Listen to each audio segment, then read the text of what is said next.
How to change direct debit Tesco Bank. Tesco Bank is the financial services arm of Tesco, originally offering savings, loans, and credit cards, but in November 2024 most of its banking operations were transferred to Barclays, which now manages them under the Tesco brand through a partnership. First, download Tesco Bank application from Google Play Store or App Store.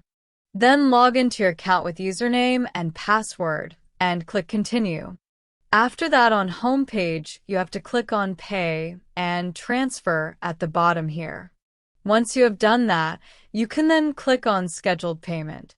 If you go ahead and click on Direct Debits, it will show you all of the direct debit that you have got set up. If you want to cancel them on your bank's end as well, you can click on one, and then here you can just click Cancel Direct Debit. That's it. Thanks for watching.